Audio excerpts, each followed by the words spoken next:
Welcome to I dream. నేను మీ అనుష కుమార్.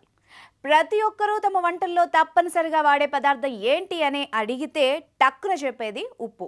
అందరూ తమ వంటకాల్లో రుచి కోసం ఉప్పును ఎక్కువగా వాడుతుంటారు. అలాగే రోజువారీగా తీసుకునే ఆహారాల్లో కూడా ఉప్పును జోడించి తినేస్తూ ఉంటారు. అయితే ఉప్పును ఎంత మోతాదులో తీసుకోవాలి? ఉప్పు మోతాదు మించితే ఎలాంటి అనారోగ్యాలు వస్తాయి? ఉప్పు వాడకంలో తీసుకోవాల్సిన జాగ్రత్తలు ఏంటి అనే అంశాల గురించి ఇప్పుడు తెలుసుకుందాం. మనం రోజు 5 నుంచి 6 గ్రాముల కంటే ఎక్కువగా ఉప్పు తీసుకుంటే ఆరోగ్యం విషయంలో అనేక ఇబ్బందులు ఎదుర్కోవాల్సి ఉంటుంది. అందుకే ఉప్పు ఎంత అవసరమో అంతే తీసుకోవాలి. ఉప్పు వంటల్లో సరిపడా వాడుతున్నా మన శరీరంలో సోడియం శాతం ఎక్కువ అవుతుంది అనడానికి మన శరీరం కొన్ని సంకేతాలు ఇస్తుంది. దాన్ని బట్టి ఉప్పు వాడకాన్ని నియంత్రించాల్సిన అవసరం ఉంటుంది. ప్రతి మనిషికి సోడియం 1500 మిల్లీగ్రాముల వినియోగం అవసరం. శరీరంలో ఉప్పు శాతం ఎక్కువైతే తొలుత డీహైడ్రేషన్ కు గురవుతారు. ఆ తర్వాత రక్త ప్రసరణ వేగం పెరుగుతుంది. అంటే రక్తపోటు నియంత్రణ స్థాయి కంటే మించిపోయి రక్తపోటుకు దారితీస్తుంది. ఉప్పు ఎక్కువగా తీసుకునేవారు ఎక్కువ నీరు తాగాల్సి ఉంటుంది. శరీరంలో నీరంతా చెమట రూపంలో వెళ్లిపోయి అధిక దాహం, తలనొప్పి, అలసట లాంటి సమస్యలు వస్తాయి. మనందరికీ తెలిసిందే సాల్ట్ అనేది మనం రుచి గురించి వేసుకుంటూ ఉంటాం. బట్ ఈ మధ్య కాలంలో వచ్చిన మెడికల్ హెల్త్ రిలేటెడ్ ప్రాబ్లమ్స్ కారణంగా సాల్ట్ రిస్ట్రిక్షన్ అనేది ఆల్మోస్ట్ యూనివర్సల్గా డాక్టర్స్ అందరం చెప్తాం, రెస్ట్రిక్ట్ చేసుకోండి సాల్ట్ అని. దానికి ఇంకో కారణం కూడా ఉందండి. కన్జంప్షన్ ఆఫ్ సాల్ట్ అనేది చాలా ఎక్కువగా అయిపోయింది. ఎందుకంటే మనం తినే ఆహారం అంతా ప్రాసెస్డ్ ఫుడ్. సో ప్రేక్షకులకు అర్థం కావడానికి ప్రాసెస్డ్ ఫుడ్ అంటే ఏం లేదండి, స్టోరేజ్ ఉన్న ఫుడ్, బేకరీలో ఉన్న ఫుడ్. సో ఇవన్నీ ఏంటంటే without salt they can not bake. అది బేకింగ్ సోడా కావచ్చు, నార్మల్ సోడా కావచ్చు, ఏదైనా కావచ్చు, కానీ వీటిలన్నింటిలో కూడా సోడియం అనే కాంపనెంట్ ఉంటుంది.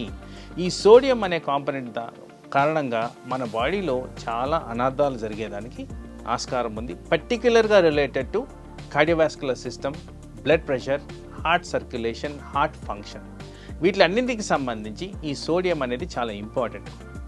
సో న్యూట్రిషనల్ ఫ్యాక్ట్స్ పెట్టుకొని మాట్లాడితే ఒక సాల్ట్ అనేది 1 టీ స్పూన్ అంటే మీరు వర్చువల్గా చెక్ చేసుకోండి. మనం అనుకునేది టీ స్పూన్ వేరు, టీలో వాడే టీ స్పూన్ వేరు. సో ఫిజికల్గా చెక్ చేస్తే మీకు అర్థమవుతుంది నేను ఎంత క్వాంటిటీ చెప్తున్నాను.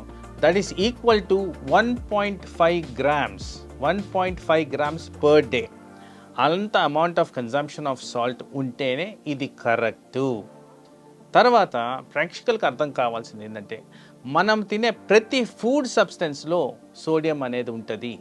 సో ఆ కారణంగా అడిషనల్గా సాల్ట్ వేసుకోవాల్సిన అవసరం లేదు. అధికంగా ఉప్పు తీసుకోవడం వల్ల గుండెకు రక్తాన్ని చేరవేసే రక్తనాళాలు తీవ్రంగా దెబ్బతింటాయి.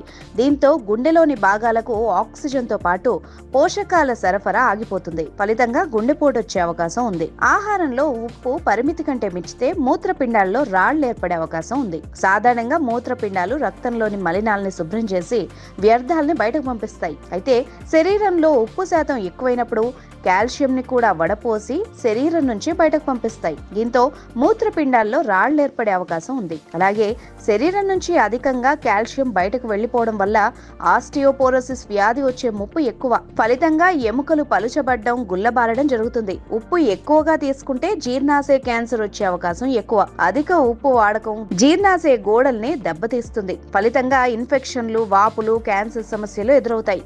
హై బీపీ రాకుండా ఉండాలంటే ఉప్పును తగ్గించడంతో పాటు మన ఆహారంలో పొటాషియంని పెంచడం ద్వారా హై బీపీ ముప్పు తగ్గించుకోవచ్చు అంటున్నారు పరిశోధకులు.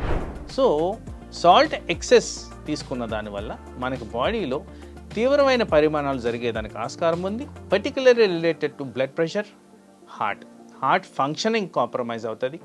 బ్లడ్ ప్రెషర్ కారణంగా కిడ్నీల మీద ఒత్తిడి పడుతుంది. కిడ్నీల కారణంగా మళ్ళీ హార్ట్ మీద ఒత్తిడి పడుతుంది. ఇవన్నీ జరుగుతూ ప్రక్రియల్లో బ్రెయిన్ స్ట్రోక్ వచ్చేదానికి ఆస్కారం ఉంది.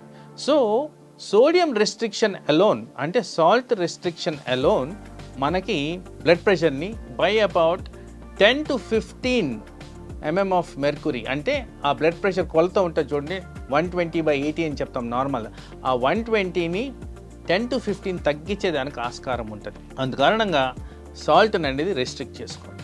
తర్వాత పొరపాటున మన ఇండియన్ ఫుడ్స్లో ఎక్కువగా సాల్ట్ కన్జంప్షన్ ఉన్నప్పుడు try to take more of fruits. ఈ ఫ్రూట్స్లో ఏముంటుందంటే పొటాషియం అనేది ఉంటుంది. ఈ పొటాషియం కారణంగా పర్టికులర్లీ లైక్ బనానా లాంటి ఫ్రూట్స్లో ఈ పొటాషియం కారణంగా సోడియం అనేది బాడీలోంచి ఎక్స్క్రీట్ అయ్యే పద్ధతులు ఉంటాయి. అది న్యాచురల్గా జరిగే ప్రక్రియలు కాబట్టి ఈ కారణంగా ఆ ఎక్సెస్ ఆఫ్ సోడియంని బాడీలోంచి బయటికి పంపించేయచ్చు. ఇలాంటి కన్జంప్షన్ ఆఫ్ ఫ్రూట్స్ తీసుకున్న దానివల్ల మనం పొరపాటున ఎక్సెస్ అమౌంట్ ఆఫ్ సోడియం తీసుకున్నా కానీ ఆ సోడియం లెవెల్స్ని కరెక్టివ్ మెజర్స్ ఫ్రూట్స్ ద్వారా మనం కరెక్ట్ చేసుకోవచ్చు. ఇదే కాకుండా ప్రాపర్ కన్జంప్షన్ ఆఫ్ వాటర్లో కూడా మీకు తెలిసి సోడియం అనేది ఉంటుంది. But when we take adequate amount of water, బాడీలో సాల్ట్ డైల్యూషన్ అనేది జరిగి రిక్వైర్మెంట్ ఆఫ్ సోడియం అనేది తగ్గే విధంగా కిడ్నీలు ఫంక్షన్ చేస్తూ ఎక్స్క్రీషన్ పరంగా సోడియంని బాడీలోంచి ఎక్స్క్రీట్ చేస్తుంది. ఈ విధంగా సోడియంని రెగ్యులేట్ చేసుకుంటూ బ్లడ్ ప్రెషర్ రాకుండా హార్ట్, కిడ్నీ, బ్రెయిన్ లాంటి అవయవాలు ఎఫెక్ట్ అవ్వకుండా మనం కాపాడుకోవచ్చు. ఉప్పును మనం ఆహారం ద్వారా శరీరానికి అందిస్తున్నాం కాబట్టి మనం తీసుకునే ఆహారం ద్వారా మనం ఎంత ఉప్పును తీసుకుంటున్నామో తెలుసుకుని కంట్రోల్ చేసుకోవాలి.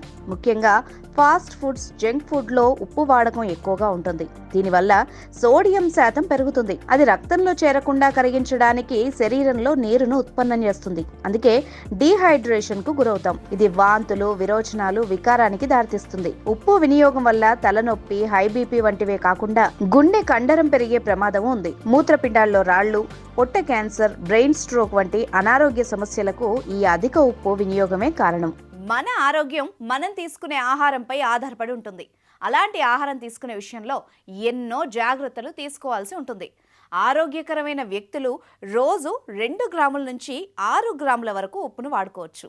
అలా కాకుండా మనం నిత్యం నిల్వ చేసుకునే పచ్చళ్ళు, బయట చిరుతిళ్ళు ఎక్కువగా తీసుకోవడం వల్ల మన శరీరంలో ఉప్పు శాతం పెరిగిపోయి అనారోగ్యాలకు గురవుతారు.